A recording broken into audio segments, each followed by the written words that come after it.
Welcome to Blue Collar Mystics, the under-the-hood approach to the depths of human consciousness. So many mysteries, so little time, so many big words. That's why we aim to take the mystical and make it practical, usable in your everyday life. And we want to hear from you. We want to hear your story. What happened when you started asking yourself the real questions? Like, who am I? What is this? Is it a hologram? Is this some kind of weird cosmic joke? Hey, these are the questions that we are trying to get to the bottom of as we explore the final rabbit hole together here as Blue Collar Mystics.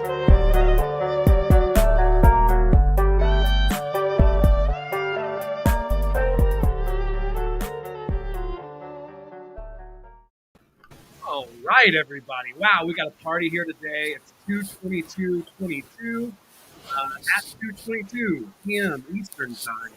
We've been trying to figure out all these different time zones. Universal time. Indy, you're going to have to help me out with this.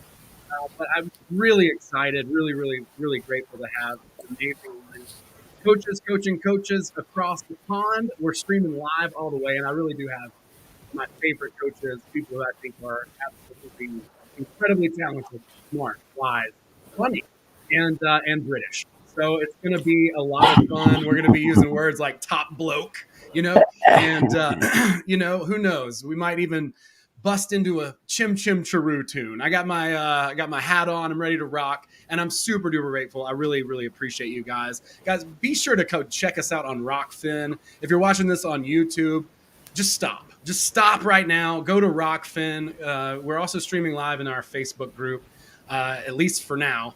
But please help us to support these alternative platforms. Check out our friends at Content Safe. They're distributing this on Gab, Odyssey, Rumble, all these different alternative tech platforms.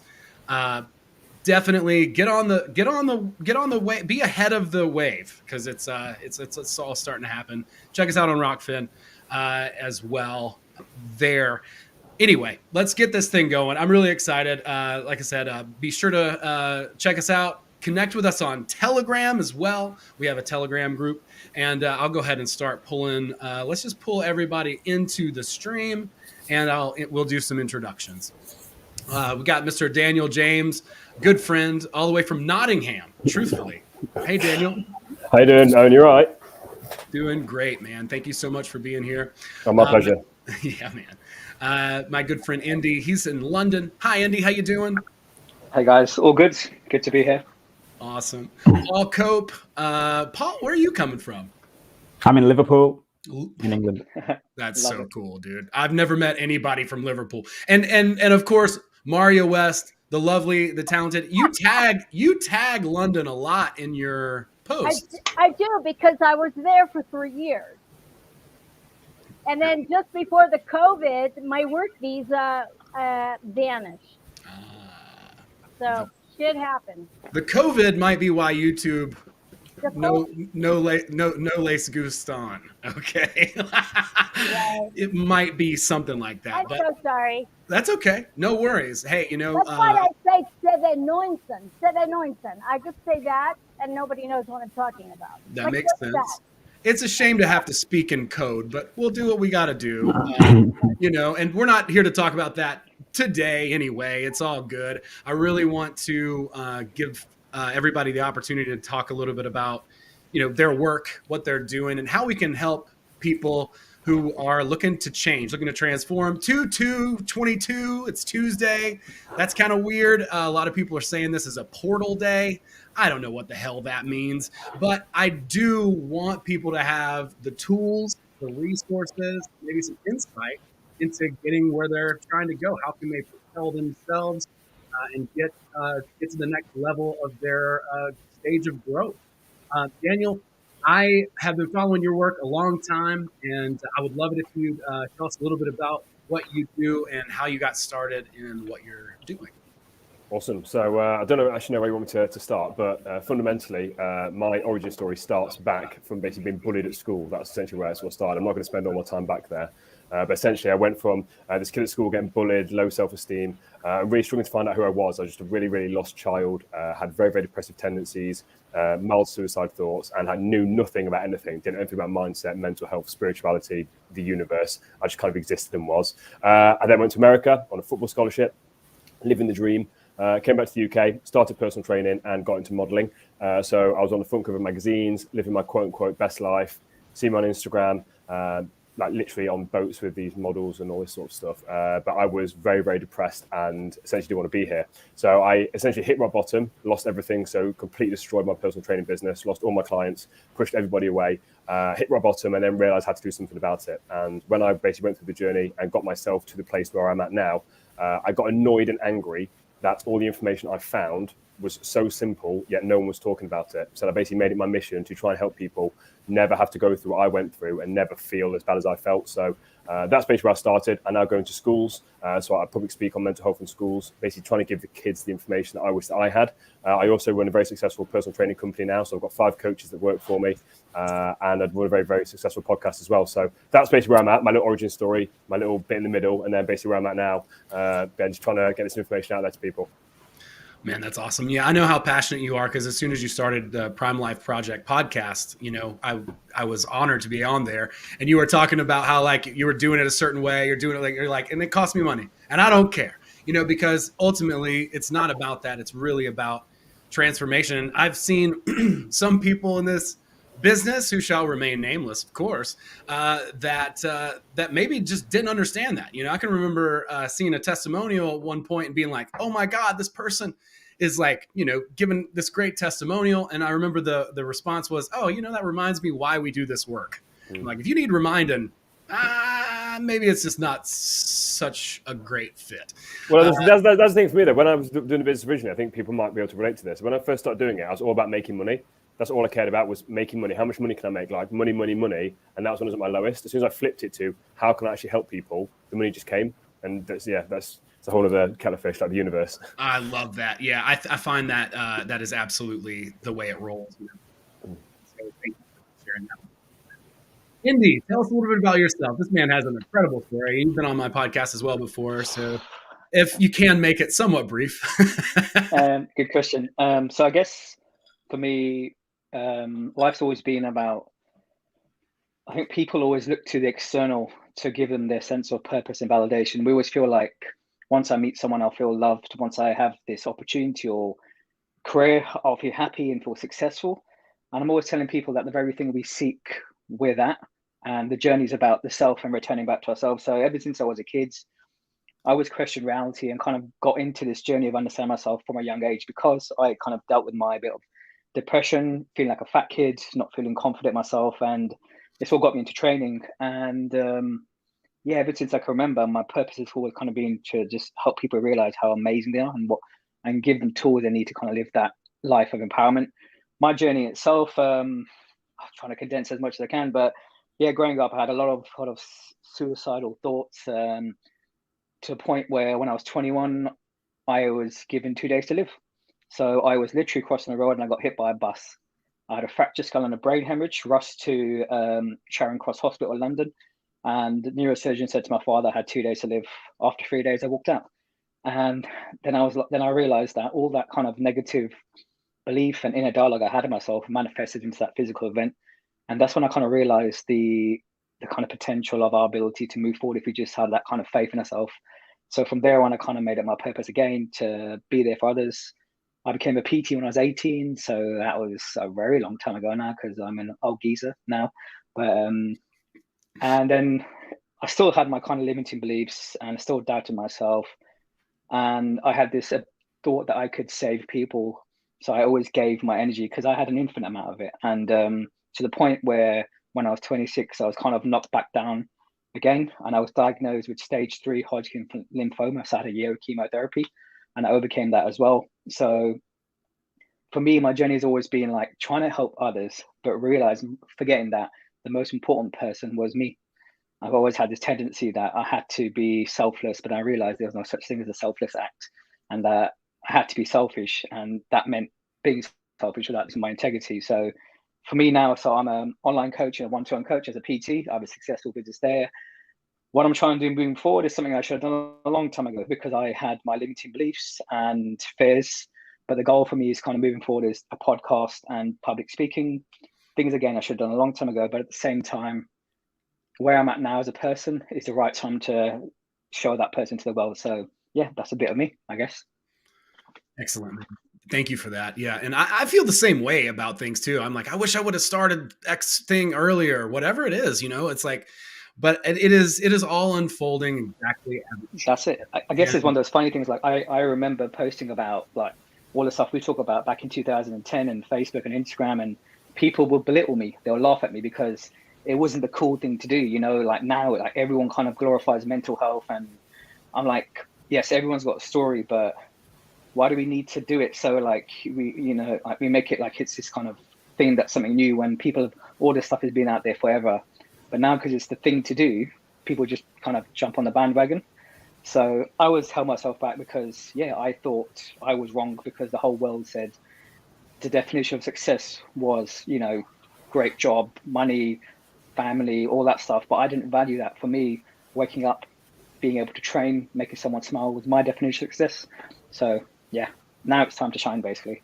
Dude, you are shining, man. You don't have to do anything to do it. Well, I know it's a bit of a bright light in here, so I might be trying to cover that. Oh, it's the light. Never mind.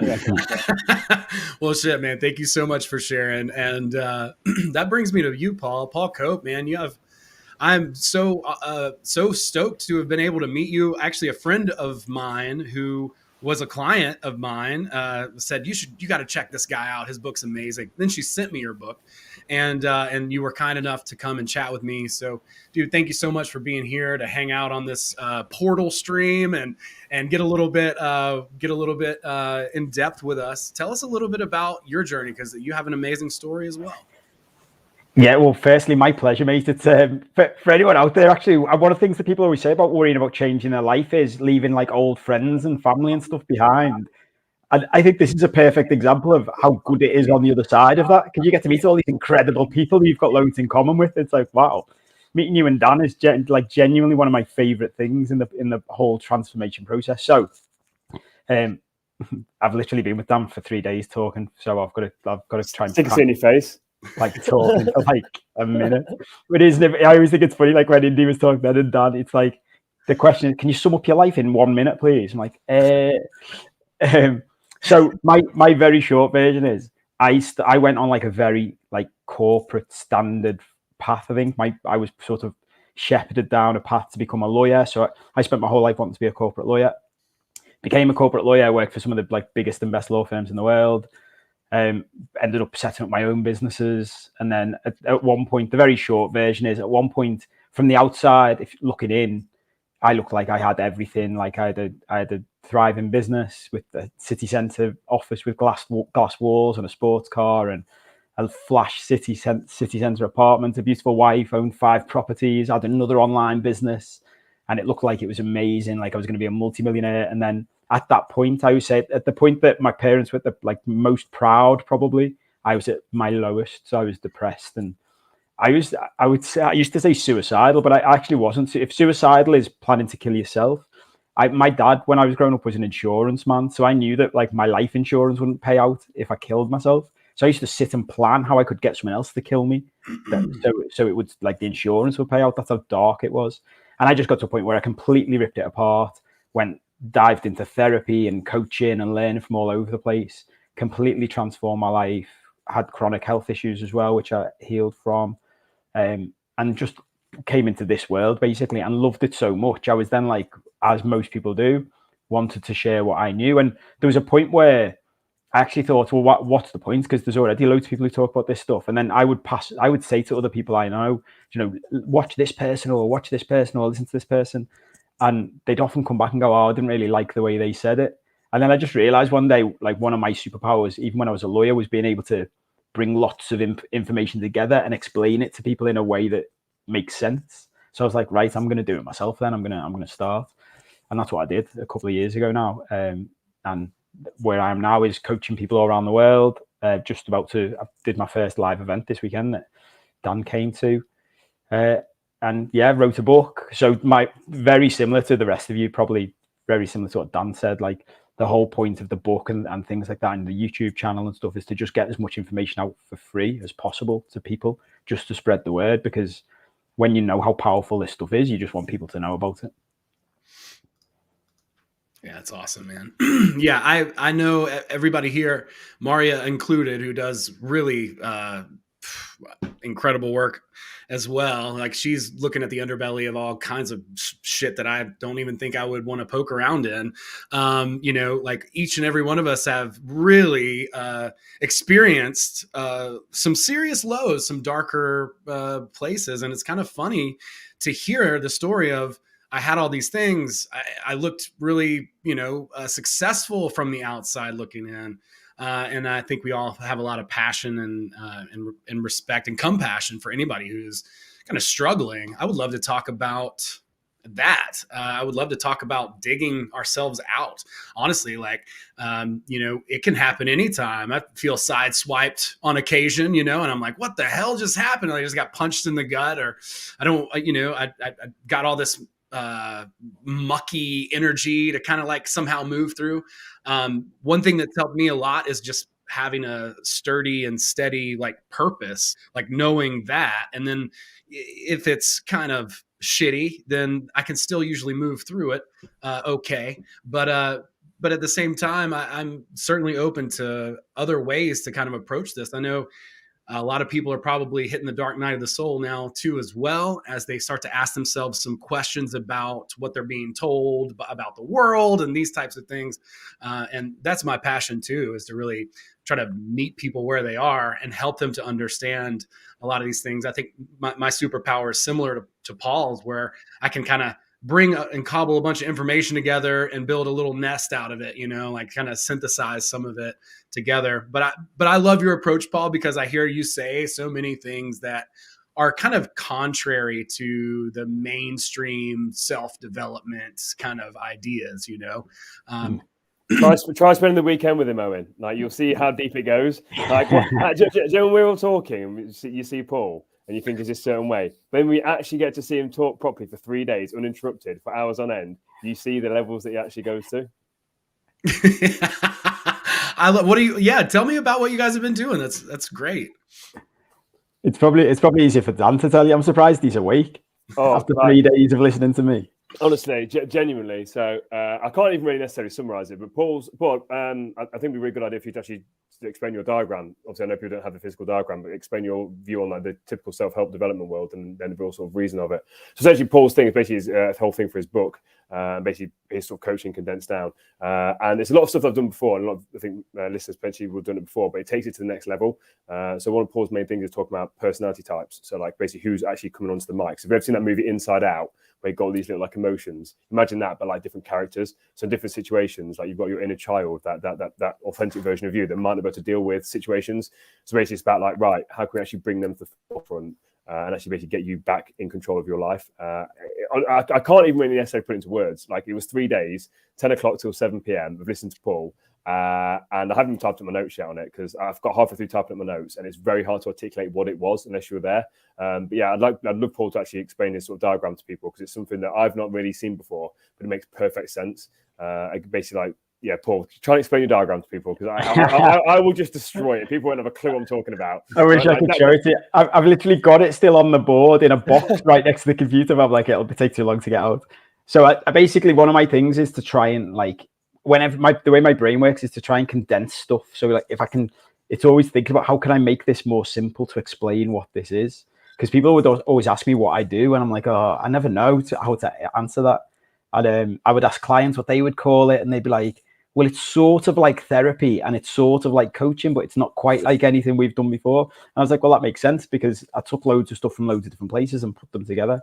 So I just drew this picture on like a board before the weekend started to show people, to like sum it up. So the way I see it is, if you can try and picture this, like the traditional personal development world is like a massive mountain with loads of like peaks and troughs that you've got to climb up and get to the top. And we start in like the land of problems. On the other side of the mountain is Paradise Beach. But like, as you climb the mountain, this is where like the personal development world shouts at you, like, climb and fight and battle. And that's where you have imposter syndrome and motivation and procrastination and all this stuff. And then when you get to, if you get to the top of the mountain, you're just at the top of a mountain on the edge of a cliff looking down at the beach. And that's when everyone says, you're like, how do I get to the beach? How do I get to Paradise Beach? And everyone says, just jump. And you're like, what? I'm not going to jump off a cliff. And I'm like, yeah, just take a leap of faith. And all you can see is people at the bottom who've died jumping off the cliff, because why would you ever want to jump off a cliff? No one ever wants to jump off a cliff. That's crazy. I am down on the beach and people shout to me, how did you get to the beach? And I say, there's a set of stairs, but you just need to walk back down the stairs to the start of where you started. And at the start of the mountain, there's a cave. And you'll have all heard, like, I always mess up other people's quotes, but there's a Joseph Campbell quote that's something like, the treasure you seek is in the dark cave you don't want to go in, or something like that. And like, you need to go down the cave. You go into the cave. And if you go into the cave, you go through and you pick up treasure along the way. And then right at the base of the cave, which is like the depths of hell, that's where all the main treasure is. And then you come back up the other side. But on the other side to get out is what I call the stock market stairway to transformation. Because people always tell you that, like, to get better, you need to just be better than you were yesterday. And when I started thinking about that, I was like, well, that's nonsense. Because if you're always better than you were yesterday, your growth is a straight line. Like, you'll just always be getting better. And that's not how anybody gets better at anything ever in the history of humanity. No one's ever done that. Like, the greatest sports stars in the world, the greatest singers, sometimes they're getting better and sometimes they're getting worse. And what you want to do is just gradually over a period of time. If you zoom out, like if you look at the stock market, that's like the graph, that's what you're aiming for. If you zoom in, some days it'll be awful and you'll be having a terrible day. It'll be worse than it was yesterday, it'll be worse than it was last year. But if you zoom out, as long as you're taking like a gradual progression upwards, that's what you want to be doing. And that down this like cave in the darkness, that's where you basically look at the depths of yourself. Like, you go into your own darkness, you look at the villain inside you, you do all the shadow work, you do all this personality work, you go into emotions and suppressed emotions from childhood, you go right back to the beginning and you strip it all the way back, and then you build up the person you want to be, and that's how you find contentment on the other side. Man, that's so good. Yeah. You won't hear that anywhere else. You know, it's almost like in this movement, and like any other movement, I'm sure, right? Like, people they accumulate stuff and then they just kind of recapitulate it and then spit it out. Like, I heard this on YouTube, so let me just fire that, like there are even people who I think like research the SEO of videos that are popular now and make videos on that subject. You know what I'm saying? Can you imagine that, Maria? I can't imagine that, but what Paul was saying is actually very similar to what the Tibetans do, and it's basically the basis of the work that I facilitate with the folks that I work with, which are all survivors of trafficking, whether it's sex trafficking or labor trafficking or whatever. Okay, so it's like you're in the charnel grounds, you're in your personal graveyard, in the dark, there's no light, and you're on your hands and knees crawling about and trying to figure out, okay, what's the way out? Well, the way out is you can't bypass any of the stuff that you're crawling through. You have to like really dig in and literally crawl yourself out. And there's good days and there are a lot of really, really bad, shitty days. And once you come out of there, there is this sort of cleansing that happens, and there is a rebuilding, if you will, and a decision to endeavor to live the life that you want and discover what that means. So a lot of the people that I work with, it's not just about the deactivation and releasing of trauma and all of the negative stuff. It's about really discovering, well, what does it mean to live my bestest life? What are the qualities that I'm looking for? What does it look like? And many of these people, they can't even imagine what that might be. So a lot of it is really delving down and doing the great work and journaling, and quite often looking online, looking through magazines for like images that would even be appealing, because most of these people have been so diminished that it's creating a new mindset and a new possibility, a new universe. So, there's all these many different ways to come to alignment with your own divinity, and however you got to do it. And for myself, I've had to do it all kinds of many different ways. Whether it was raising children, or whether it was just facing up to the fact that I was raised by a complete psychopathic, man-hating biatch from hell, and to not have a relationship with that person anymore. I mean, that was huge for me to arrive at that conclusion that it's a toxic relationship. And at 55, which is 8 years ago, I ended it. It was no more. And I'm all the better for it. It's like my life got very, very simple. And it also cleared out a whole lot more than I thought I would need to clear out. But what comes out of that is, like lotus blossoms coming out of the mud, and all of the shit is this beautified way of being where you get to rediscover yourself, you get to reinvent yourself, you get to redefine yourself and do all kinds of stuff. I'm doing all kinds of cool stuff right now. And I used to be very, very dependent on my assistants and the people that I employed. But as you know, in 2015, when the shit show hit, I lost everything and couldn't pay people. So, it's like, wow, you discover that, oh, I can do this. I got this. Yeah, yeah. I mean, I feel like I'm constantly reinventing myself. Like it's just gonna constantly be that thing. And maybe like kind of what Paul was saying with that stock market thing. It's like, man, I feel like I hit a milestone, and I'm sure I did, but then there's like, oh, wait, hang on. We got to go back to first principles. What really happened? I can liken a lot of the work to comedy because I'm immersed in that type of work. And it's like you have one great set, you're just killing, you feel great. And then you go to like another open mic, tell the same set, and just eat shit. And like, that is so frustrating because you're like, I thought I had that. Like I had that like little trick in my pocket that I could just pull out anytime. But in reality, what that helps you to do is to break it down even further and build something greater out of those pieces and reform them. I think we've all done a bit of that type of work. But getting into the sort of the darker parts, would anybody like to kind of talk about their experience with the shadow and going through that cave a little bit, what that's like, and maybe any tips for folks who are like kind of struggling through their own nastiness, if you will?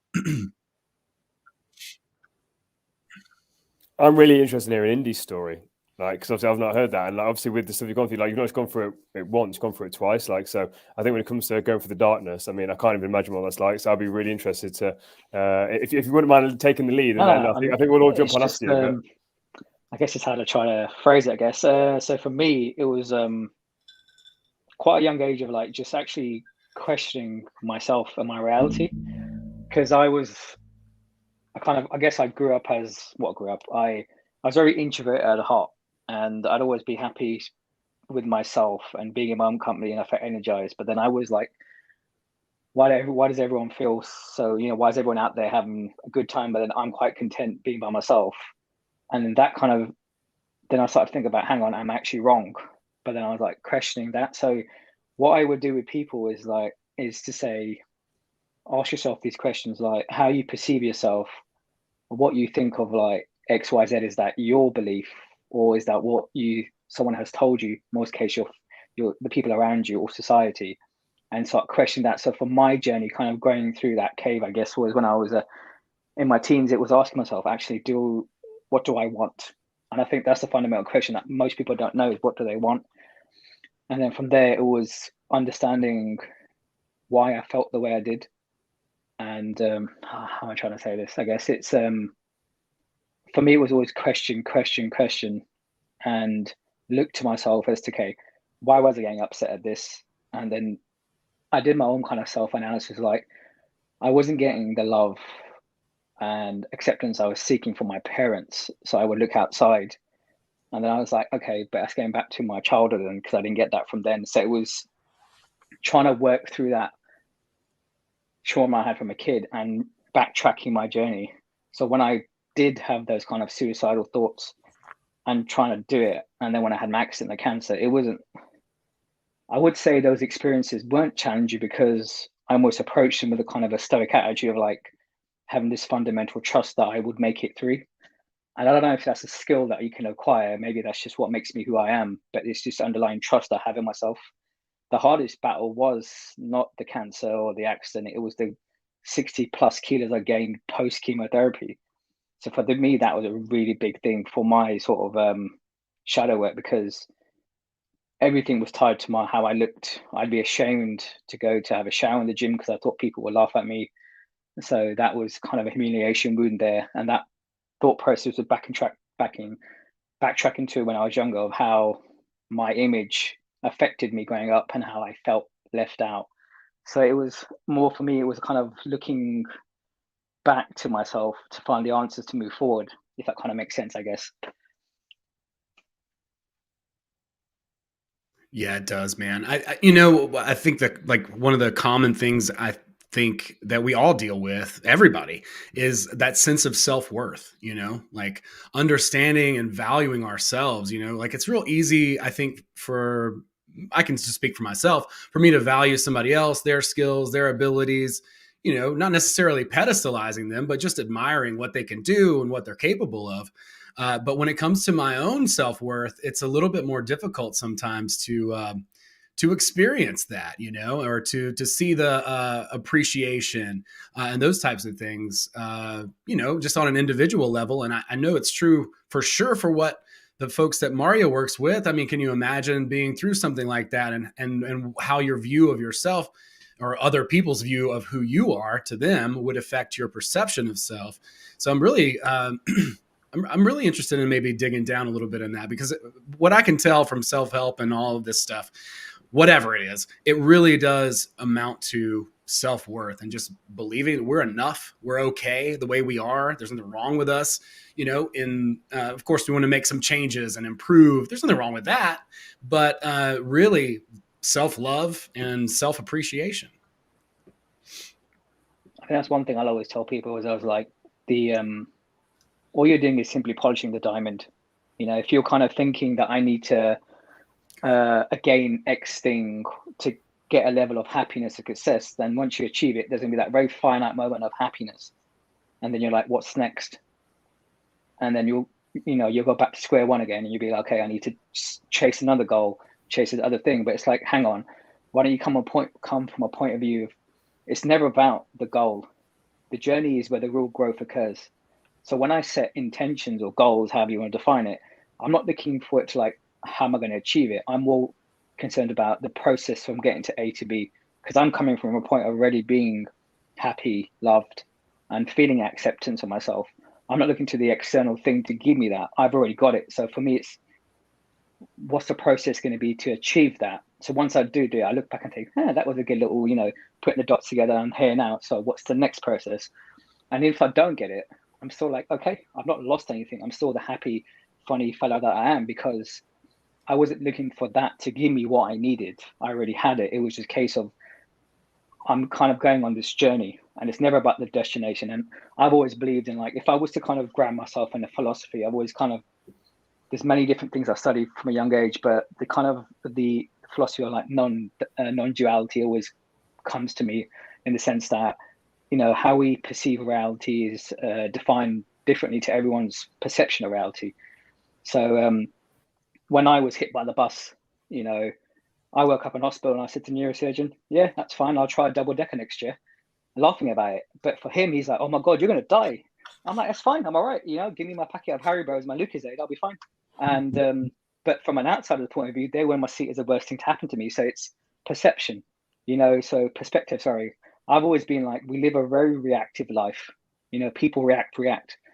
And I guess from a young age, I adopted that skill of like, when something happened externally that would be perceived as negative, I'd be like, pause, take a deep breath and relax. And then whatever I decided next will create what happens next. So I've always been like, okay, this was working to my advantage. This is how it was meant to be. And then life will naturally follow a positive life stream. So it's not being reactive to events.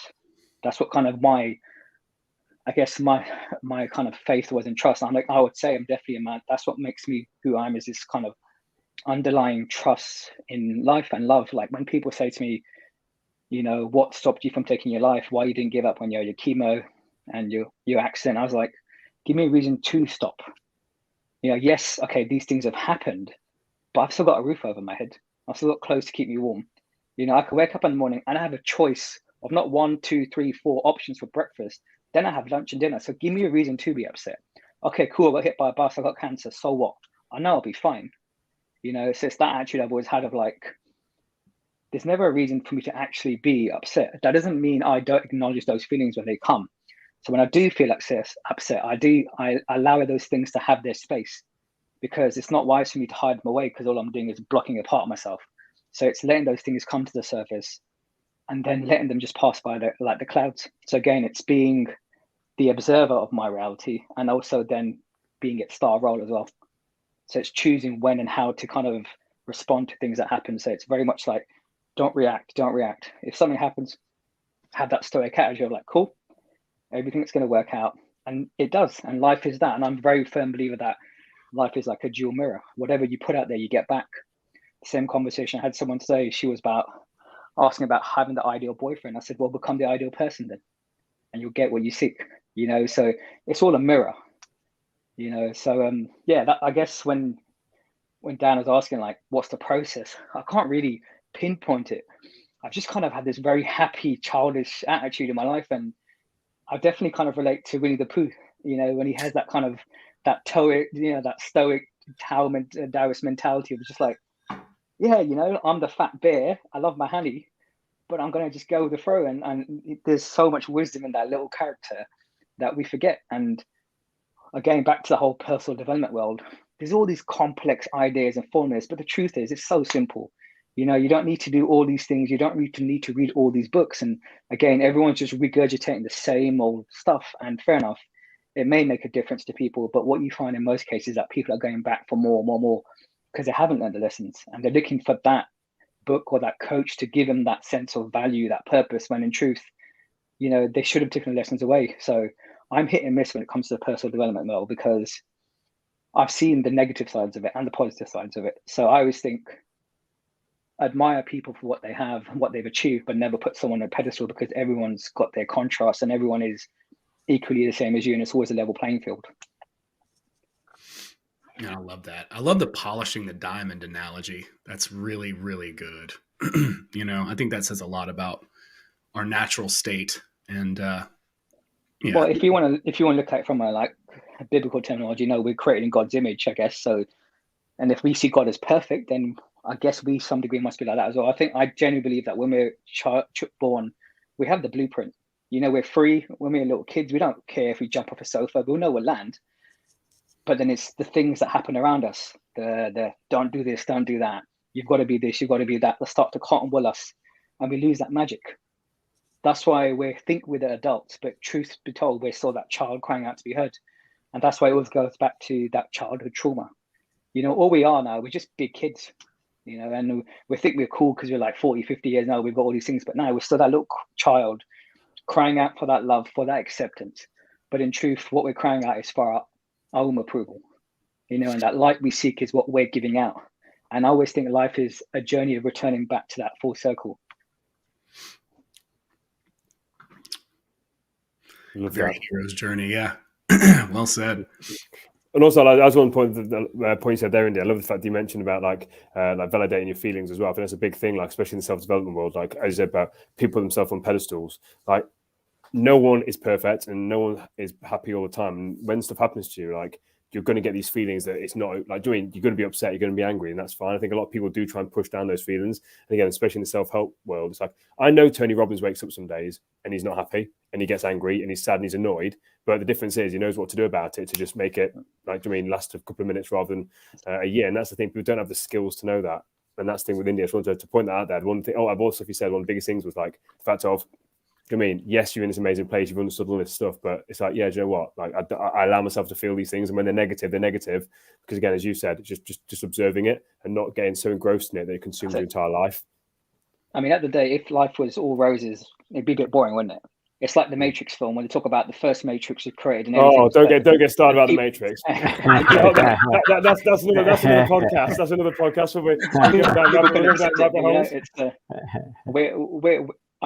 I've always told people, like, we seek all these things, but deep down, subconsciously, we don't believe we deserve them. That's why they always elude us. When it goes back to what Owen said, it's having that acceptance and that self-value. And that's, I think, is the fundamental key, and that should be the foundation, is realizing that self-worth. Because once you have that confidence and not arrogance, that sense of kind of integrity and humility, then everything else comes from that. Because if I can't give myself that love and acceptance, how can I then go out to the world and facilitate others in gaining that? So it all starts with you, and then everything from there blossoms. I really like that, Indi. That's absolutely perfect. And so with the people that I work with, a lot of the work that I facilitate as the facilitator is the role of mother, father, and reparenting, and to really instill that as children, they were innocent, and to be able for them to come around, so to speak, and really view themselves as innocent, because they were so deprived of dignity, human dignity, kindness. I mean, the worst of the worst of the worst of the worst.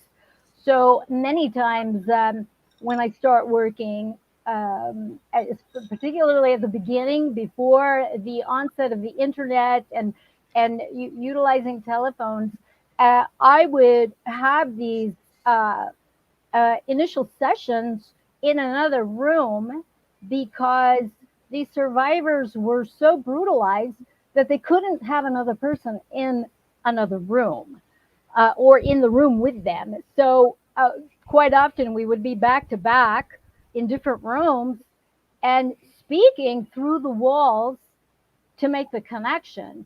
And so there would be this gradual feeling of safety, and myself earning their trust. And it was really a beautiful thing to witness, and then to eventually teach them about self-forgiveness and forgiveness, to get to those places of just even peeking out with their hearts the possibility of having a connection that isn't predicated on them themselves sexually servicing another human being, and automatically assuming a position. And so when you start working with that, there's this loving space. I can't even describe it, where you can feel the barriers and the walls disintegrate, and there's a heart space that you can actually both enter into and be in, even if you're in separate rooms, and take it from there. So, the reparenting, the remommying, redaddying, and then teaching that to so that you can do it for yourself. Because it's true, you have to be able to hold a space for yourself in order to hold this space for other people. And I definitely had to do that work. It was not easy. But, when you have children to raise, it becomes, really a focus of yours as a parent, to be able to look in the eyes of your innocent child amidst your own reactivity, and hold the space and teach them to be loving. Teach yourself to be loving in the midst of having all this stuff come up from your own challenges and your own past. So, I think with kids, it's probably the great thing as well, because when you look at them, you're seeing yourself, aren't you? You're seeing how free you were, how innocent you were. And they kind of, I believe children are like the key, you know, they're amazing. And I have a lot of, like for me, like I love what Dan said he was doing with mental health for kids, because it all starts there. Like, I know when I was a kid, I was kind of like in the cool crowd and the nerdy crowd. I was in between. I was bullied. I went through a lot, you know, but I also had that strength.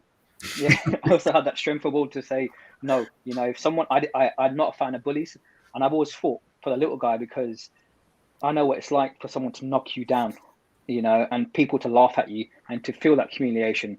And I remember going to bed in my teens, and I remember this one night when I was 14, I was in tears, and I was like, no one should go through this pain alone, and there needs to be hope. And I made it my purpose.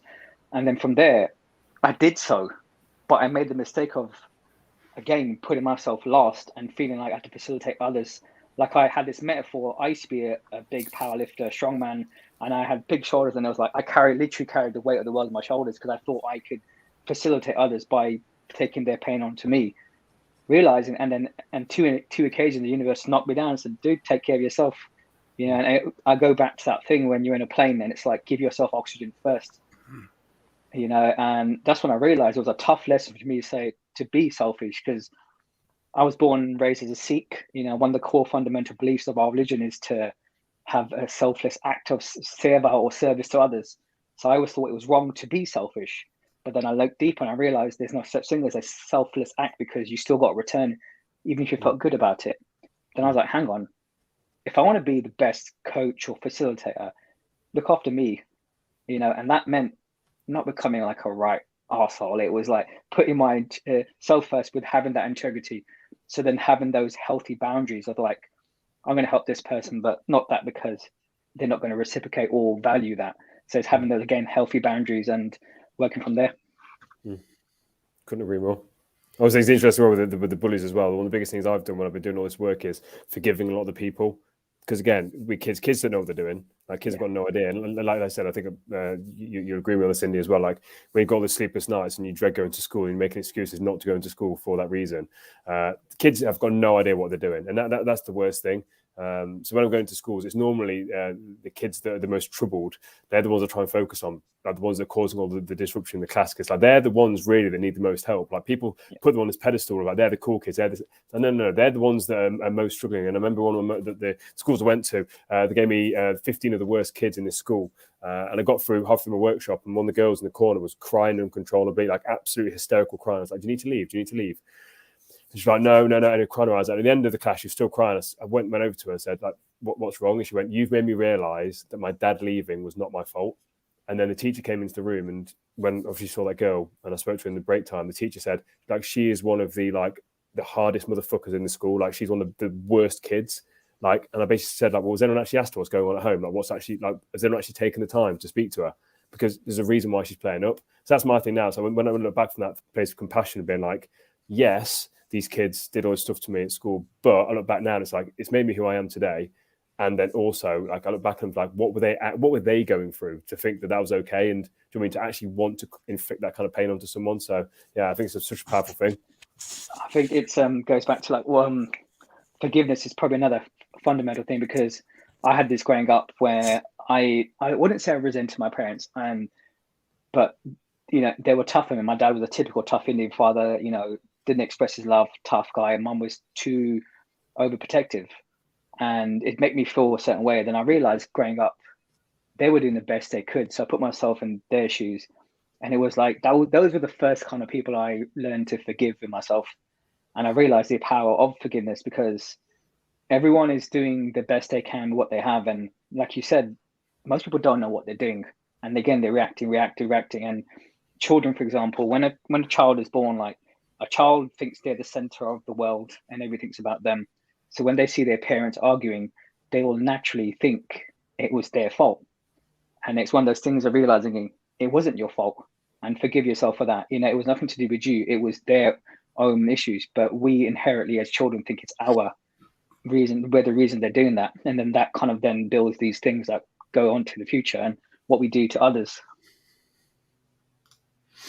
That's a really big point, I think, Indy. And linking back to what Owen was saying before about the shadow wear, particularly, something I focus on a lot, and people find this really hard. This is the going into the dark cave bit.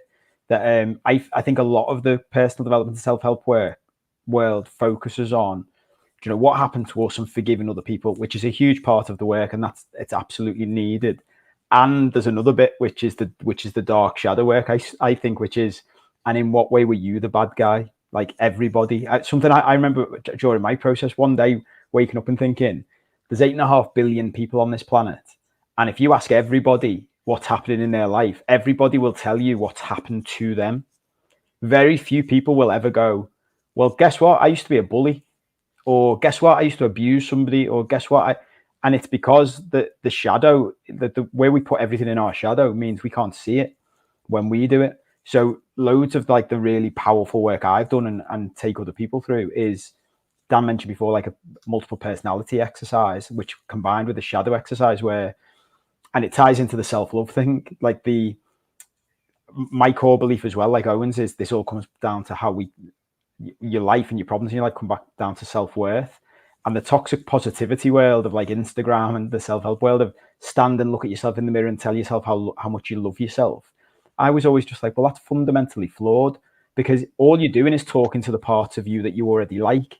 And you've got these dark parts in your shadow that are constantly whispering at you saying, what about me? Well, I'm a little that's what I always found, like, if we have to keep going back to these affirmations and these quotes, then surely there's still something wrong, but we're not looking at the root cause. We're just masking them up with, yeah, I'm confident today. I'm happy. I'm going to be successful. I'm going to meet a hot girl today and get, but then I always say to people how like words are empty. The language of the universe is emotion. So you may say, yeah, I'm a millionaire, but then deep down you're like, fuck no, man, you're a poor, whatever. And that's what the universe hears. It's not what you say. So it's, again, like, I always feel like, I think it's great that there are these platforms for people to express themselves. There are many books, podcasts, but all these things are really doing is just creating a greater layer of something that you're not trying to look at, because you feel you need to go back to these affirmations and meditations to remind you, because you're doing them because something's wrong, but you're not looking at what's wrong. You're just masking it again with another sort of fancy course or book or, whatever it is. It's where your polishing the diamond analogy is really good, actually, because I always say this, we tend to be put in black and white camps. So like part of the personal development world will say, and self-help world will say, well, you're just good enough as you are. So that's all you need to believe, you're good enough as you are. And I was listening to Jordan Peterson a few weeks ago, and he was saying, but if someone comes to you with problems and says, I'm fucked, and you go to them, well, you're just good enough as you are. They'll go, I'm not. Like, that doesn't help me. And he was saying like the opposite then. So like, basically, you're not good enough, so you just need to do all these things. And that goes back to what you were saying before, and it ties in with the climbing the mountain thing, the personal development thing. It's like, well, just climb another mountain. But all you're doing is adding layers on top. And what I realized was it's in the middle. There's a balance. Basically, we are good enough as we are. But what we mean is, ties back into what everyone's been saying. The bit of you that's good enough as you are is the little kid. And then we built all these layers on top. And if we keep building all the layers on top, that's not getting any better. What we want to do is polish the diamond, which is take the layers away to strip back to the real you, because the real you is good enough as it is. And once you get there, that's the freedom bit. That's like going back to childhood. So I'm getting, like, again, from an Eastern philosophy point of view, it's like, I've always thought we've got to find the middle path in life. Even Dan will tell you, the fitness world, you either go into an aggressive deficit, get super lean, or you go into binge eating and get super fat and bulk. No one finds the middle path and what works for them.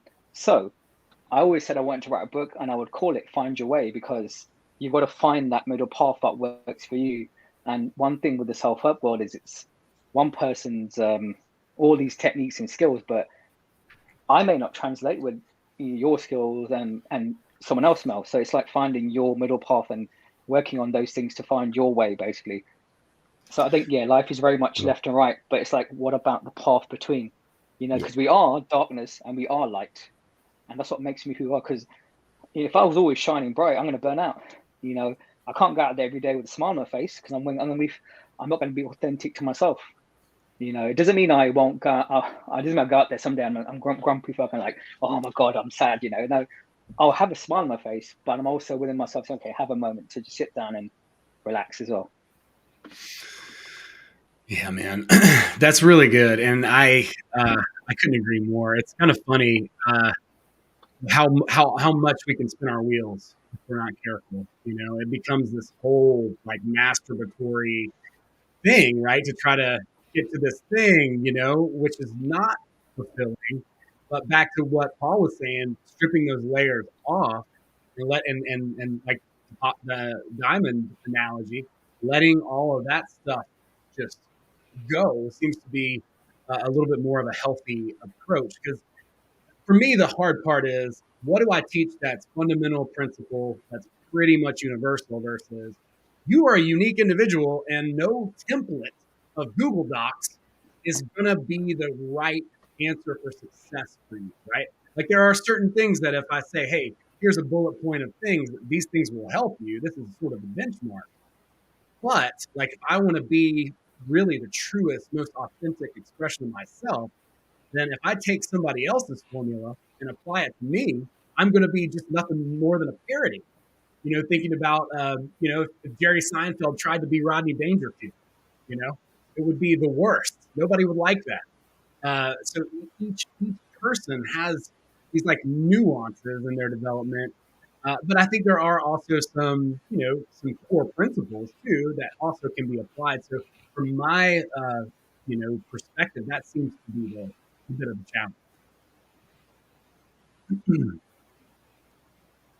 Well, I think also it's important to give a particular voice to a particular persona. So one of the exercises that I utilize with my clients and my students and my survivors is what I call pillow talk. And so everybody gets to choose whatever pillow, and each pillow is assigned a certain aspect, a persona, perhaps their mother, their father, an authority figure, a perpetrator, whatever it is. And there's this dialogue that happens organically. And it's very surprising. Little kids will take to this because it's like play, and they get to sort of take themselves off the hook and not be so self-conscious about it. And they will go down all the many different categories of their traumas, things that have bothered them, anywhere from bullies to feeling like they were being silenced by a look, or whether they were drugged. And it's just fantastic. So I highly recommend that exercise called the Pillow Talk. And you can make it any way you want.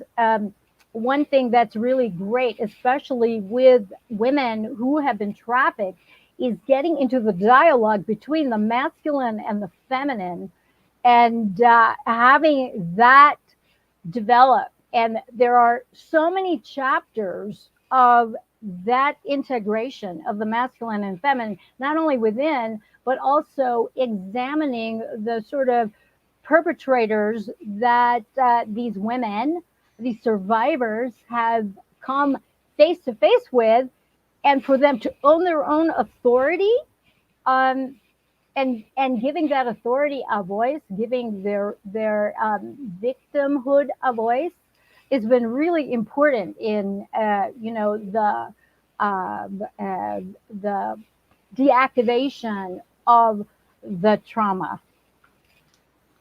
Yeah, that's really good. And that's all part of that unraveling and finding, that self-worth. I would love it, Paul, if you wouldn't mind, to talk a little bit about that exploration. Like, is there anything you could maybe recommend as a tool for people to help to discover their worth?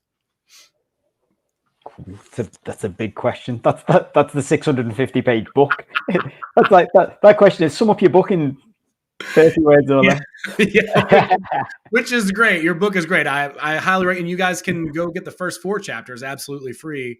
I think it's the first 4, right? Am I right about that? Yes. Yeah. So I recommend doing that, and I'll put links in the show notes for that too. But yeah, I'm sure there's multiple ways that people could potentially discover that. But yeah, I mean, if you wouldn't mind riffing on it for just a minute. Yeah. I'll pick one of the topics and come back. So, well, let's use, Dan's mentioned it and I've mentioned it once. So, self-worth to me comes back to something we've all touched actually, is like it's loving all of you and coming back to the childhood version. So this multiple personality exercise, which I've seen in different places over the years, and I'm brought different aspects from different places and put them together. And it basically just get people to think about the different aspects of themselves. So I always say that the biggest lie we've ever been told is that there's only one of us. And I first heard someone talking about this when I was in Bali a few years ago, and she told this story. She was telling a story about a personality thing, and she said, think about the different personas you use in your own life and give them names. And she went through this big thing, and I was sitting there just laughing to myself, because some of my personalities were so prominent, I didn't need to name them. They had their own names. Like, my name's Paul Cope, and most people you would ever meet who knew me from my old life would call me Copey. That was my nickname. But what I realized was Copey was like a character that I'd created over time. Someone was sending me snippets of Will Smith's book, his latest book, a few weeks ago, saying, this is exactly what you talk about. He's got a character he used to call Mr. Fluffy, because he'd been through it like this, a similar type of process. And basically, when I was a little kid, I was a very shy, introverted, quiet little boy. And I was born into a very loud family, in a very loud city, in a very loud world. And straight away, my system, I would say our systems are like incredibly sophisticated. We underestimate just how brilliant they are. And I would say picture there's like a control deck in your head that runs this big ship. And when the real you, the original version of you, can't do something, the control deck goes and builds a new character to do that. So my control deck built this very outgoing, extroverted character that basically lived my life for me, or loads of my life. And when you start looking at it like that, you start to build up a big cast list. You can see all of the different characters that are in your life. And if you've got kids, you'll have a parent character, and that parent character probably splits down into multiple different characters, because there'll be a fun one and a strict one and a tired one. And then you'll have an outgoing character, an introverted character. You'll have an angry person, a shy person, all these different things. And then where I go with the exercise is, you can almost forget about the good ones, all the ones you like. I say to people, just go through the list and write down whether you like or dislike each character. And what you're effectively doing is just breaking down yourself as a personality, and you get to see all of the parts of you don't like. And I always say to people, the bits of you that you don't like, that's where the self-worth is damaged, because without even thinking about it every day, you hate a part of yourself. And even if you observe your own thoughts, you're likely to be really mean to yourself inside your own head. So then the process is to get to know those characters. And that's part of the darkness. That's the stare at yourself in the mirror and really look at these bits that you've been taught to bury your whole life because they weren't good enough. It's all stuff. And I often say to people as well, this is nobody's fault. Nobody does this to us maliciously most of the time. This is just stuff that's been passed down through the generations. So we tell kids to be good. We tell kids not to cry. We tell kids not to be afraid. And what happens is all these parts of us that we naturally have, like all little kids have all of these parts. My favorite thing is whenever you see a kid who's got a toy. A friend told me a story about a little girl she was visiting, and she's done all this work. So she was watching this girl, and the girl's like 18 months old, and someone had bought her a little car, and she's sitting in her own little car, and she absolutely loved it. She was like, because you've got to think at 18 months old, that's your entire world. She doesn't know that it's just a pretend car for a child. It's no different to us, right? Like that to her, that was like her having a sports car. And then another kid came along, and her mum said to her, share the car with the other kid. And she was like, no, why? So she started crying and like kicking off, because she was like, why would I share my car? And I was saying to people, think about that as an adult. That's no different to you stopping at the traffic light in your Ferrari that you love, and some stranger comes up and goes, can I get in your car? And we'd be like, no, you can't. But the problem is, we've been taught from a young age that part of us, going back to what Indi was saying before, like the part of us that's selfish, which everyone has, is bad.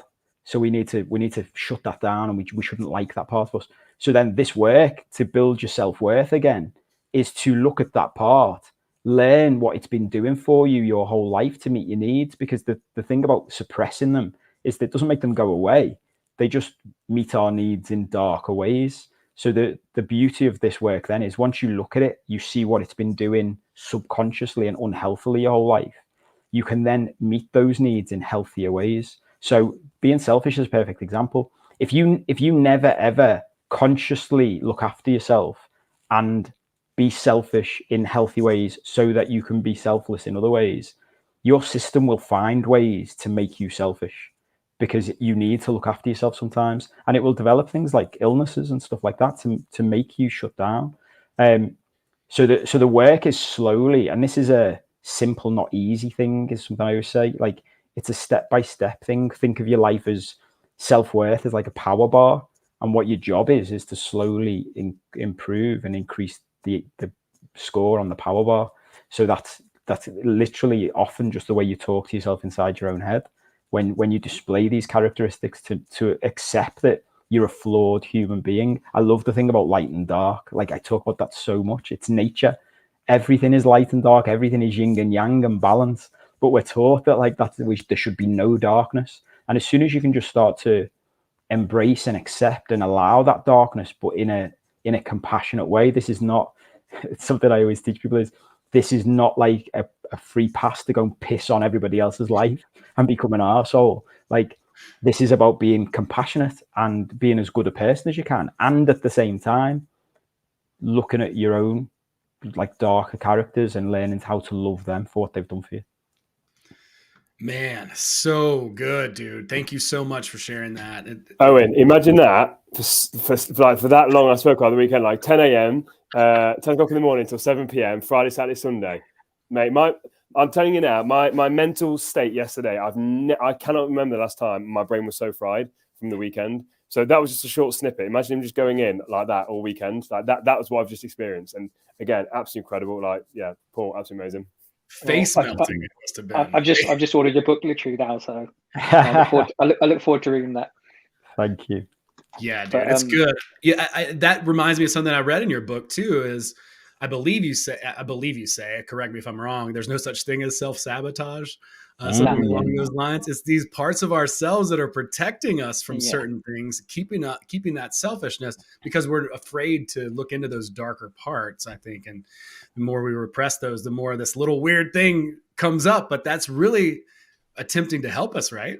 Absolutely. It was something that dawned on me one day. I was like, everyone talks about self-sabotage because one day we wake up and consciously, after 40 years on the planet, we consciously go, oh, I want to change. But you've got this personality, like very structured system that's been developing for decades that meets all of your needs and keeps you alive. And that's its job. That's your system's job. It doesn't care how happy you are. And then all of a sudden up here you go, oh, I think I like to get fitter. So you start like doing all these life hack things to run every day. And after a week or a month or a year, you stop and everyone goes, that's self-sabotage. And I go, that's bullshit. Self-preservation, yeah. It's your existing identity saying, we don't want to change. Why would we want to change? It's frightening to change because you've got all of the identity you've built keeps you safe within your tribe. You're the same as everybody else who ever trained you and programmed you. So even if, I always talk about one of the biggest needs we have as humans is the need for certainty and control, which is why most people will stay in situations that look on the surface to be bad, because actually it meets their need for certainty. We would prefer most of the time certain misery than the uncertainty of change. So we just stay. Well, I was having this conversation with someone today about how we want to do all this work, but again, it's because it's become so much a comfort blanket. We don't want to let go of it, even though we know it's bad for us, because it's all we've known for so long. It goes back to that self-preservation thing. And it's a common trait in relationships. Most relationships are built on dependency instead of unconditional love. And people will stay together because it's comfort, because it gives them that small bit of what they want, so they hang on to it. But when they need to let go of it, and which will give them actually what they really want, but because it's all they've known for so long, they're not willing to let go of that. So again, it's like, as much as we want to help people and facilitate their journey to get to that, through the dark cave, if they're not willing to go for that process, there's nothing we can really do besides open a door. It's up to them to step through. Yeah, absolutely. And it's a lot of work. Yeah, it is a lot of work. This is it though. Like the way we live now as well. Like the reality is very much instant gratification. We want it now. Yeah. Like same thing about what Paul would say is that people always talk about trust, and you always hear that line, trust the process. But the truth is, people don't have trust. They don't have faith because they need proof now. Trust is knowing, okay, I know I'm going to be okay. but the mind is always like, it's going to be A to B, and it's going to be a linear path. But the heart will be like, I'm going to get you to B, but it's going to be up and down, round and round, but I'll get you there. And that is faith. And knowing that I will get to that B, I'm just got to let go and not control the journey to that.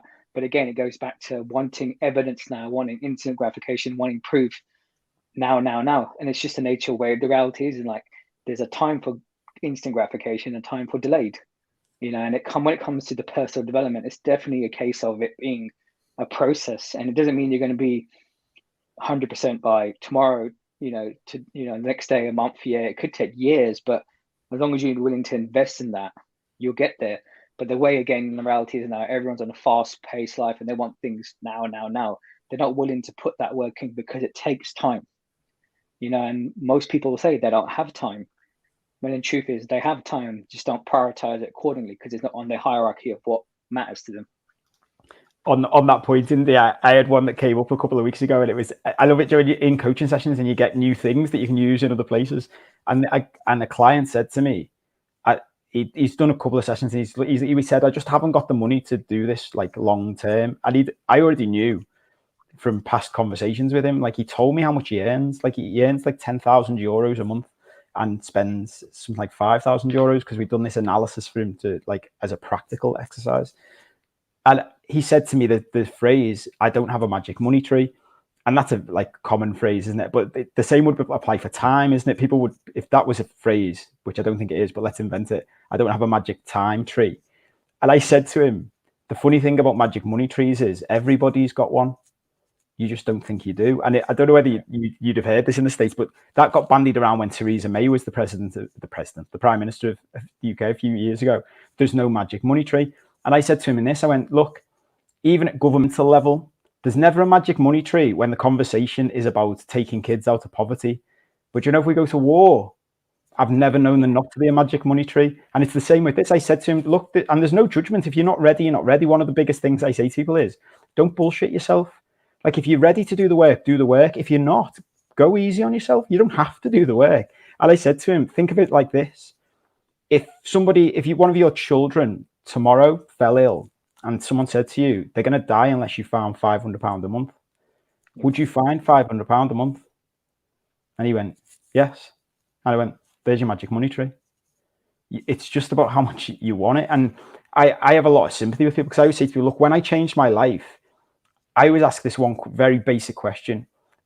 Don't think about it up here, just the first number that pops up. On a scale of 0 to 100, with 0 being the worst possible life you can imagine and 100 being the best possible life you can imagine, where are you on that scale right now? And when I decided to change my life completely and rip everything apart, I didn't know that question. But if I went back, if me now could go back and ask him that question, I'd have been a 5 out of 100. I was fucked. Like I remember chatting with my therapist once and him saying to me, Paul, at the point you've got to now, loads of people turn around and go back, just as a heads up. So there's no pressure if you don't want to continue. And I said to him, there's nothing back there for me. I know what's back there. Back there is death, effectively. So I'm going to go through I'm at the start of the cave. I don't care how dark it gets. I'm going through the other side. Because if death's on the other side of the cave, so what? But if you're a 50 out of 100 on the scale, when I ask you that question, it's much more difficult to sacrifice, to say, do I really want to go through the dark cave then? Because my life's not great, but it's not awful. And lots of people I speak to, I always say to them, I feel lucky that my life got so bad that I felt like I had no option. If you're in between like, a 30 and a 60 or a 70, and often what will happen is people will drift down to a 30 and think, I'm going to change my life. And then something will happen, it'll take them up to a 50. And they think, I'm not sure. So one of the big things I always say to people is, this is not a judgment thing. Like, you will do the work when you're ready and when the time is right for you. And in the meantime, just stop, let go of it, stop beating yourself up about it. I think Dan can relate to this in terms of the fitness world and how, like, imagine how many people come on board for like a transformation or they want to change their body, and how many of them, like, they can't find the time, not willing to do it. But then as soon as something happens to them in terms of their health, they're rushing to do things. So it's very much a case of only taking the action when something happens, when not looking at it as a preventative tool to be like, okay, what I'm doing now is not necessarily about this moment. It's what's going to help me better down the line. So again, it's how far people are willing to go before they think, okay, I do need to move forward. And unfortunately, in most cases, people think they're invincible and they're like, okay, we just leave it till tomorrow. Tomorrow never comes, and then they're back where they started. So it's I think what's important. I think that's why it's so important with kids. Like, why kids should have these tools. Give them the tools before they need it, because that's the problem. Like the thing is, it's all about prevention.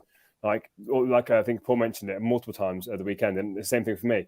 Like maths, like Pythagoras' theorem, never used it in my life. Got no interest in using it. But if you'd actually taught me how to use money, how to practice mindfulness, to actually take control of all these things, like if that was taught in school, then we'd be uncontrollable. The modern education system is just set up for you to pass exams. It's almost getting you ready for the 9 to 5 for work, because that's what it is. It's cheap childcare, 9 to 5, and that's what then going into the working world, and you're just changing the school to the teacher to a boss, and that same 9 to 5 routine, and then that's it. So your life's already planned for you before you're born. That's not life. I mean, grateful enough there are like Dan, I don't know if you ever came across or Paul, the School of Life, something in London. So they used to have schools around the world. They have a curriculum of like going through like love, money, all these different things, the things that you should learn in school, but it doesn't work like that. We touched on this at the weekend, Dad and I, because we were talking about opening a school like that, and we both looked at each other at the same time. And this is a rabbit hole we probably haven't got time to go down to, but we both looked at each other at the same time when that school would get closed down. Well, they don't want like who wants to be raised like kids to be raised like that, free thinking and powerful and uncontrollable. It's like nah. But the thing is, it's like if you can empower one child, then he passes that message on. You've succeeded. So it's not about the masses. It's that single individual that will break the cycle and say no. That's all it takes. That's why I love things like this, because I'm sure we've all got the same thing. Like one of my businesses in my old world was an online gaming business. So I learned all about. I've got a book on my shelf called Hooked. So I learned all about like viral loops and how like you build Instagram. And so I learned all that from like the inside. And then once I learned about it, I was like, oh, I don't like this. But I understood how everything had been built. So that's why everyone was addicted. But when I started doing this work, I was like, well, hang on. We get viral growth by if I change my life and I help one person change theirs and they help one person change theirs and we all do that, the world changes overnight. That's how we do it. It's that single drop in the ocean that's going to create that ripple effect that goes up there. Like there are people you'll never meet that will go and buy your book or listen to this, and we've made a difference.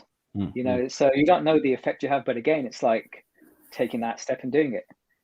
You don't need like I've always like I guess my shortcoming has always been like I like to keep in the background. I don't like to put myself out there because I don't really care for fame and glory, because I've seen what happens to people who have good intentions and how the money comes into life, the success, the books, they lose, the intentions disappear and they almost become like this narcissistic me person.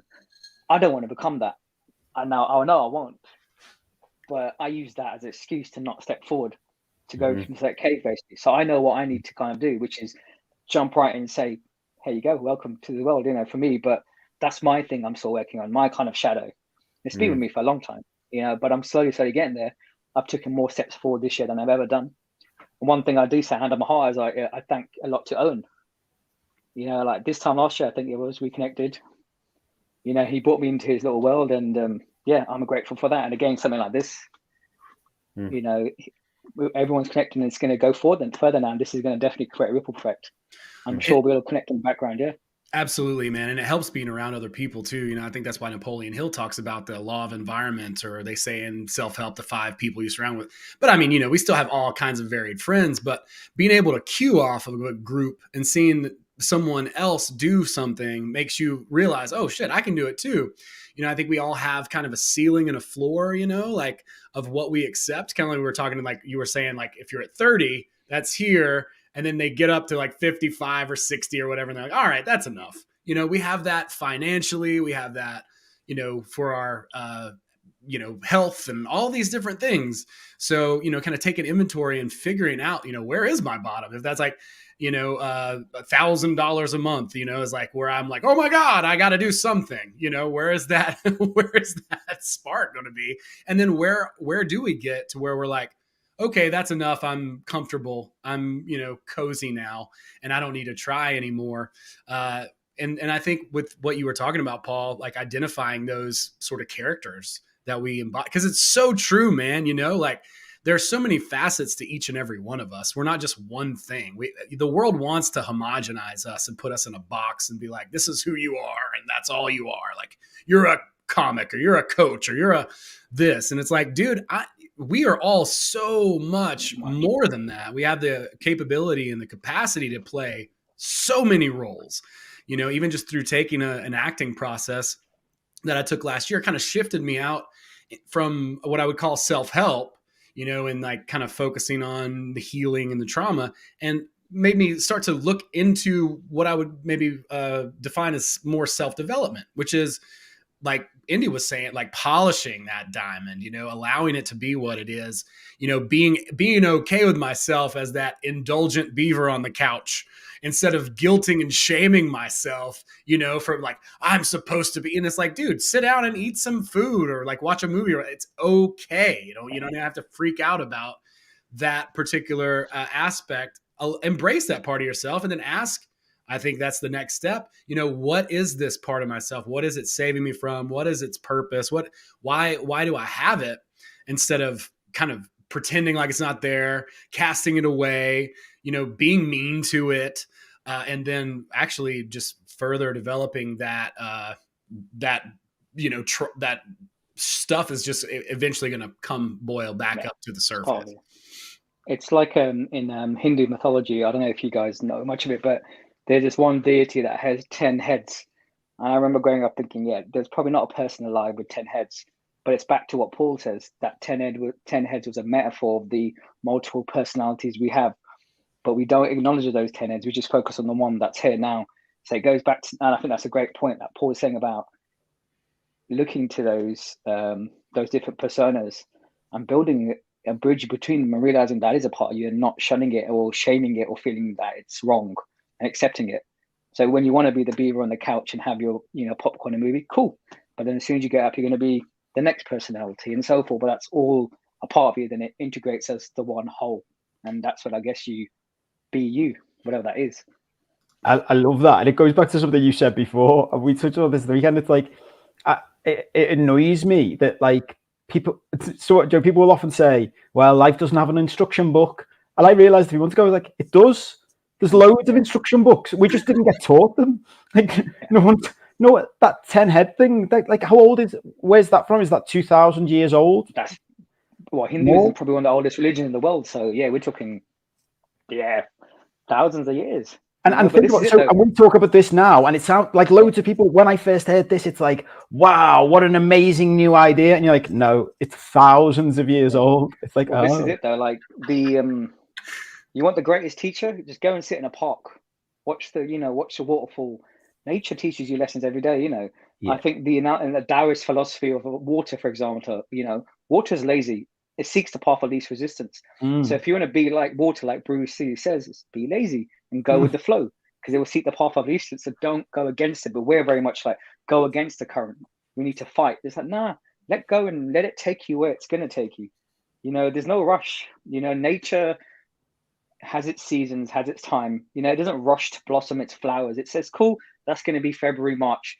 But in winter, I'm going to chill, have my little downtime, grow. It's going that. And we're so far detached from nature now. How many of us, when's the last time we went out for a walk, grounded your feet in soil, got some sunlight, took in some fresh air? Forget all that. How many? There you go. But how many of us have actually stopped to just breathe? That thing alone, breath, we don't even have that anymore. We're so integrated into technology and like everything's convenience. We're so disattached from that. But the truth is, like, nature's saying, I've given you the blueprint. It's right there. Like, what is it? Because it's so, it's a Zen koan that says, because it's so clear, you miss it. And that's the truth. Everything really is right in front of us. But because it's so obvious, we put it aside and we're like, nah, it can't be that easy, because it needs to be this complex process, when the truth is it is that easy. And it's just saying, cool, embracing it and going with the flow. Dude, it really is that easy. That's the thing. Like I did the Contact at the Cabin event with Grimerica a couple of weekends ago. It was amazing. Brandon Powell was there. He's worked for Wim Hof. There was a guy there, Cody, and he was talking about posture and how, over time, the way that our postures develop is pretty interesting. I'll send you guys some links. It stands for greatest of all time athletes. What they found was that the way that the better athletes moved was more, I guess, indigenous, or more, intuitive, and it's more like a crawl. And they also didn't get hurt as much. So, Cody's like, well, you want me to put weight on you? He's like, yeah, I can put weight on you, but it's just going to more likely make you get injured. He's like, every MCL tear, every ACL tear that we see, it's the exact same. And it's because of the movement, and it's because our feet are edged out like this. We're supposed to walk straight, I guess. Anyway, that's what they were talking about. But all these things are so close, like you said, Indy. We are ancient technology, like breath, oxygen, getting enough oxygen in your body. That's why we snore and things like that. And so, or whatever. That's why we have all these weird kind of strange developments that seem, because it's what? Snoring is so mysterious to me. It's I don't walk around down the street and go, it makes no sense. Well, it's like the medical world. All we need is prana, which is the sunlight, our breath, good food, and love. There's your medicine. But we're so detached from that now. It's here's a pill, it'll fix a problem, but not the root cause. Everything we need, nature gives us, but we again detach ourselves from that because it's so obvious. It's nah, it can't be that easy. Just wake up, get some sunlight, go for a walk. But we look for the complex things. 100%. And now we're going down this deep route. Owen and Dan might have heard this before, and this is at the end of the book. Actually, I keep forgetting what's in my own book. I need to read. But I would say, Joe, these things, most of the world we live in now, thinks these are magic. Joe, Steve Jobs, the inventors of these, oh my God, they're geniuses. And I always think, we've got Dragon's Den in the UK. You've got, is it Shark Tank in the US? That inventor thing. I always do this thing where I go, imagine if you'd invented a seed and you took it on, no one had heard of what it was, and you took it on one of those shows and you talked to them about what it was. No one would believe you. If you went, what you do with it is you just put it in the floor, in the mud outside, in the dirt. And they'd be just in the dirt. And you're yeah. You just put it in there and then you just leave it. And then the sky will put water on it. And the big fiery thing, that's going to give it energy. And then over time it will grow. And then when it grows, it will grow off the thing that grows. Apples will grow off that. And then we can eat the apples and stay alive. Everyone would go to you, you're insane. They'd be well, where'd you plug it in? You don't plug it in, it's solar powered. Well, where's the solar panels? Well, I don't know. I actually don't know how it works. I don't know what's in it. I'd be well, how can you fit all of that in the seed? I don't know. It's just magic. It would blow people's mind, wouldn't it? And we just take that for granted every day. Yeah. Me and Owen will probably have multiple conversations about this rabbit hole where definitely as a species, we are de-evolved. The people that came before were a lot more smarter, intelligent. I don't know if you've ever been down to London, you look at some of the buildings, you're how the hell did they make them? Yeah. The jaw bit was when the jaw was only made 100 years ago. So we've definitely de-evolved. We'll be here all night territory, aren't we? On that note, before we go down this rabbit hole, I've actually got to leave this conversation because the gym I'm at's about to close. So I've actually got to go. But I'm annoyed because the conversation, Indy's just kind of actually oh, here's this little teaser. And I'm yeah, you wait till now. You wait till 1 hour and 20 minutes. Another chat, basically. It's been a pleasure talking to you guys. It's been an absolute pleasure. I'll speak to you guys soon. Take care. Have a nice evening. Thank you so much. Yeah, thank you. Pleasure, Owen. Pleasure. Thank you. No, pleasure is mine. That's awesome. Yeah, it is fascinating, and the obvious is unseen. I remember I heard that when I was a kid. I was in high school. I think we were smoking pot in a truck or something in a hospital parking lot. This lady who was maybe 20 years my senior at the time, she was like, don't worry about it. The obvious is unseen. And so that was the context that I heard that specific phrase in. But, it's carried over and, through that experience that we had just doing the breath work and stuff, like how incredibly powerful that was. And that's just breathing. You can sit down and breathe in a way where you get high. Now, I don't know why anybody would ever want to do something like that, but it is totally, totally possible. And you see he tells you to look up into your forehead at your third eye. And you see this or for me, my experience is you see this purple little eye donut thing. And it's pretty trippy, you feel all good. You're like, oh, wow, I feel like I'm connected. And that's literally just from breathing, just from breath. So I think a lot of the stuff that we're looking for, it is that simple. Like you're talking about the Tao, Indy. I couldn't agree more. One of the biggest aspects I think that we lose in the West is we're action. And that's good. You do need to take action. You can't do nothing and expect results, but you also have to let those results develop.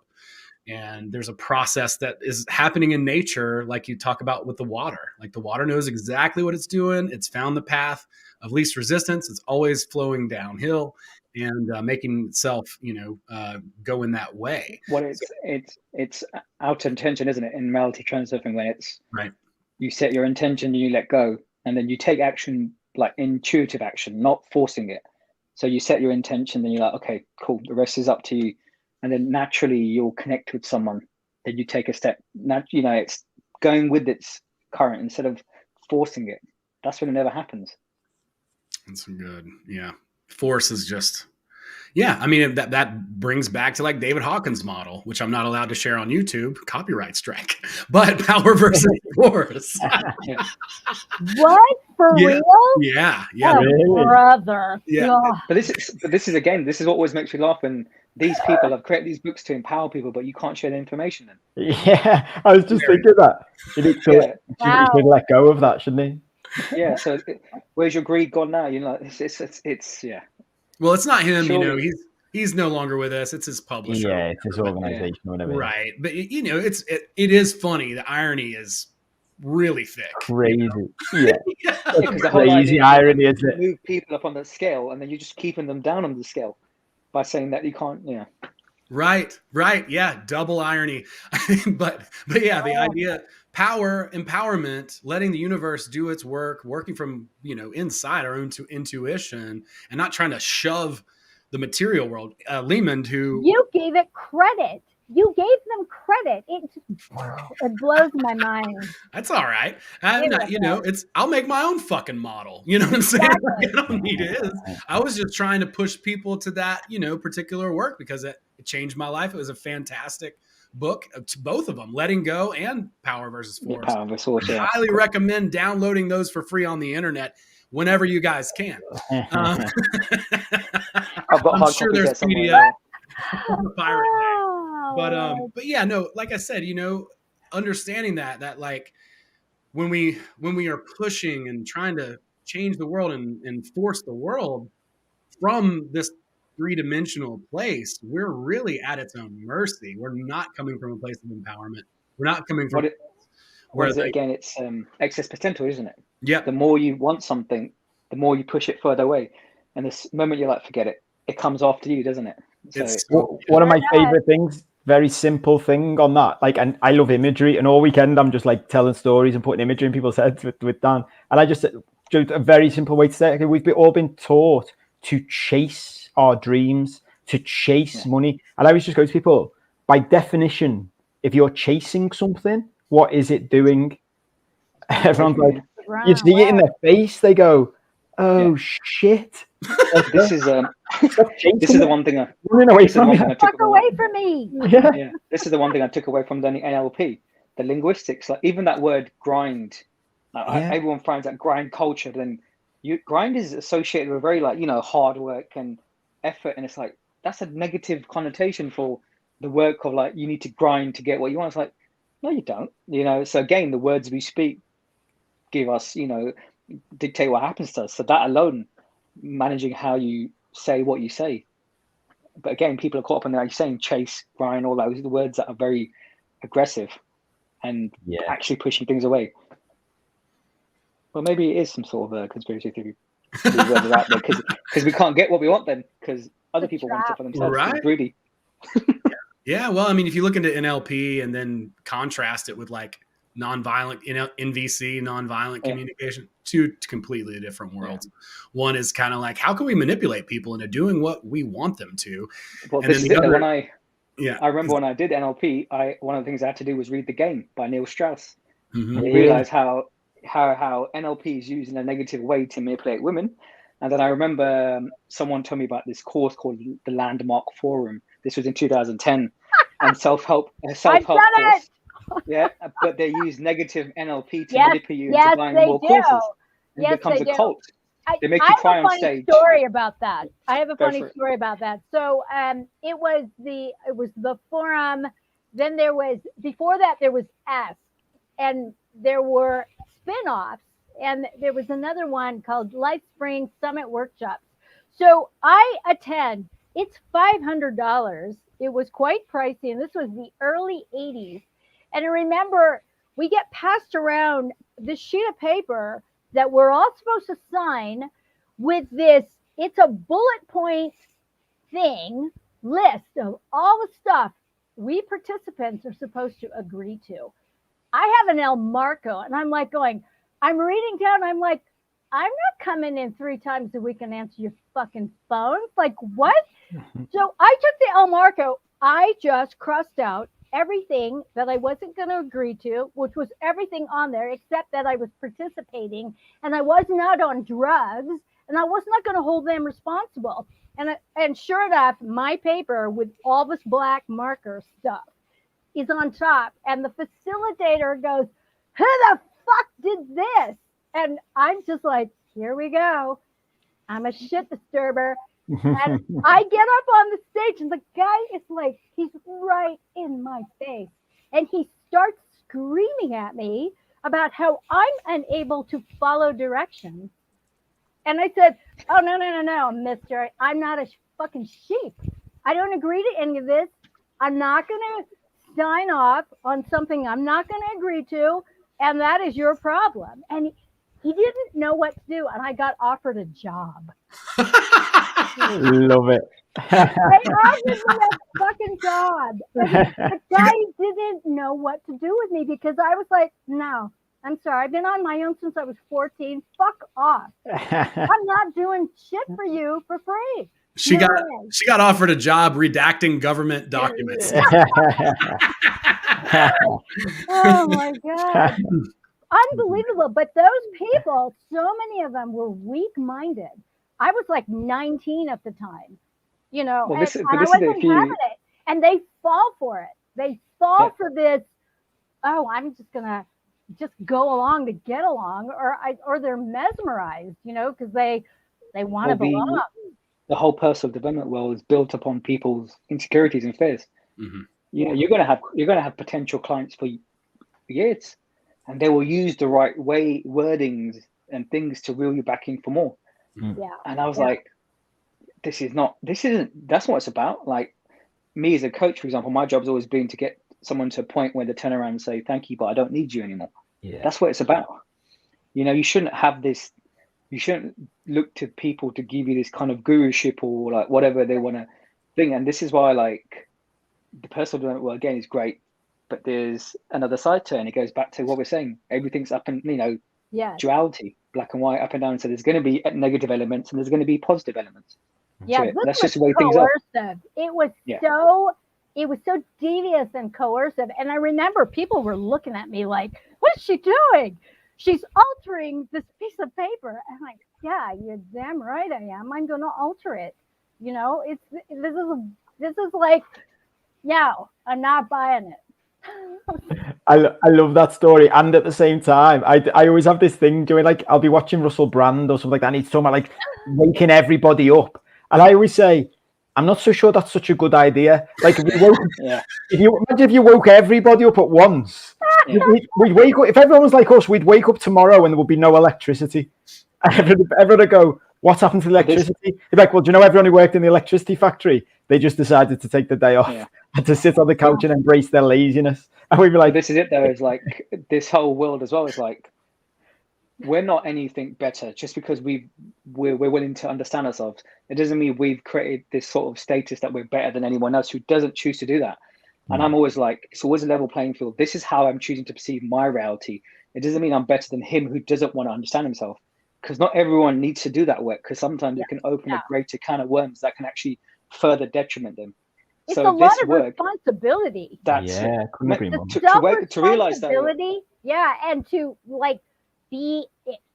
I know for myself, the moment I veer off the path, whatever that is, because it's not a straight line, I get bitch slapped like immediately. Boom. So, and it's like, I knew it was going to happen, Yeah. but I had to test it. And every time I test it, I get whacked. You know, the balancing forces, excess potential energies. That's it, girl. You're done for now. You know, sometimes ignorance is bliss, because Yeah. knowing too much about yourself, and again, the stuff you kind of understand as well with what's happening in that side of the world. And if everyone knew what was actually happening in the underlayers of the world, people would be afraid of reality itself. We've already seen a taste of it over the last 2 years, but imagine if people actually understood what reality was about. Yeah. Life would be like, yeah. So it's good that not everyone does this. And I had a conflict of interest in 2006. I went so deep down this rabbit hole, I started to question everything. But I was, I guess, smart enough to pull myself out of it. But when you get too caught up in that rabbit hole, you question everything. Your life is almost like you're afraid of it. Yeah. Awareness is a double-edged sword. You know, it's like, that's great and all, but you know, it's kind of back to this. For me, it's almost like this balancing with the like digging down deep and then, you know, finding that self-worth. Like it seems to be this sort of recurring, and I believe I'm growing and spiraling outward, right? But it kind of these lessons keep circling around again and again. And I'm having to just really embrace that part of it and be okay with it too. So, man, I think this has been just an exceptional episode. I want to thank you all so much for being here. It's so awesome to be able to introduce everybody. And I really appreciate Daniel for being here too. I know how busy you guys all are, you know, and it means a lot to be able to come and hang out for an hour or two. My pleasure, mate. Thank you for inviting me. Lovely to meet everyone else as well. Yeah. It's It's been so a great cool. evening. Yeah, I can't recommend Paul's book enough. Anybody out there who's watching this, it's fantastic. Like I said, he reframes so much common gook. The power of these and Amazon Prime. I should have it tomorrow. Thank you, mate. I appreciate it. But yeah, I mean, it's great. It's great to ask questions about this stuff. Don't just take somebody's word for it, you know, like understand. Yeah, we all have. This is what I tell people is like, don't believe me, even question me, because what works for me may not work for you, you know. Right. And all this is my perception of my reality, but these are what work for me. So it's again, find your way, find that middle path that works for you. So even this is that we're hearing each other's kind of perceptions, but then it's up for us to take what we want and then put the other stuff on the other side, basically. Yeah, that's lovely.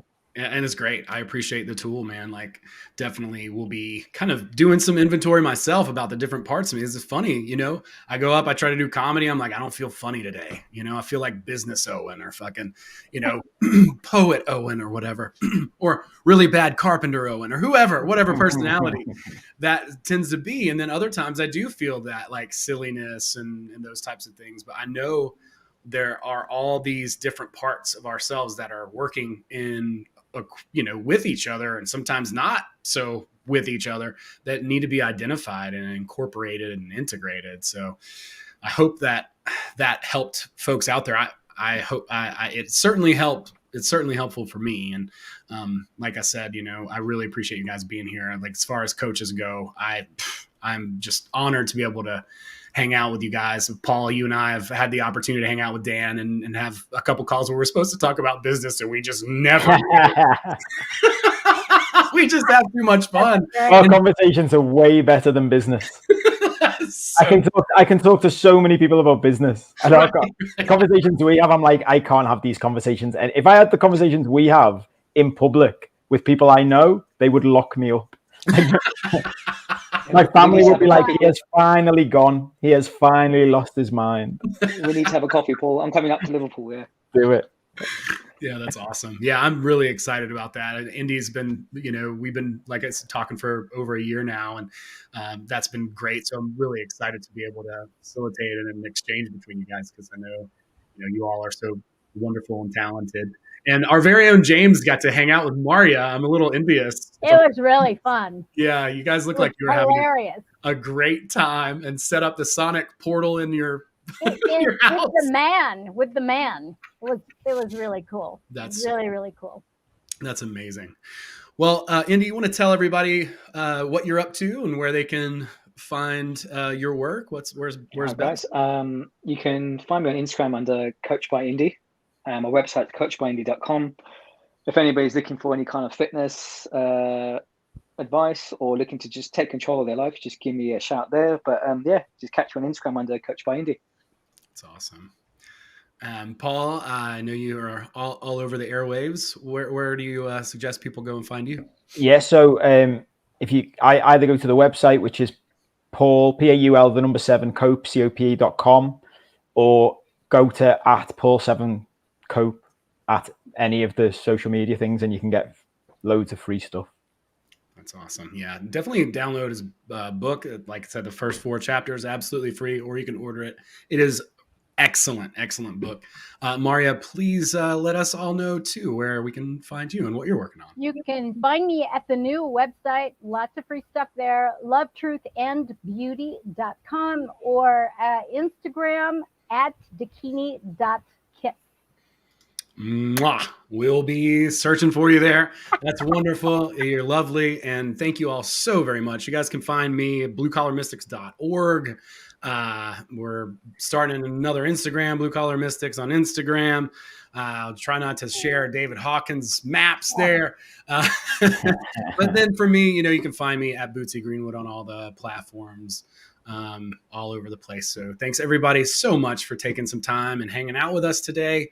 And look forward to connecting. Facebook group, Telegram, mostly Telegram. I'm really hyping the alternative platforms at this point. We really need to, as much as we possibly can, and it's little bit by little bit, right? Like, I'm not getting on to anybody here, but the more we can just start shifting over to stuff that's less centralized, the better it's going to be for everybody, right? Like, so, do everything you can to get to connect and shift over. Like I said, shoot me a message, hop in the Facebook group or Telegram. Thanks so much, everybody, for hanging out and kicking it with us this Tuesday. So thanks a lot, and we'll see you guys next time. Bye. Take care. Thanks, guys. See you soon.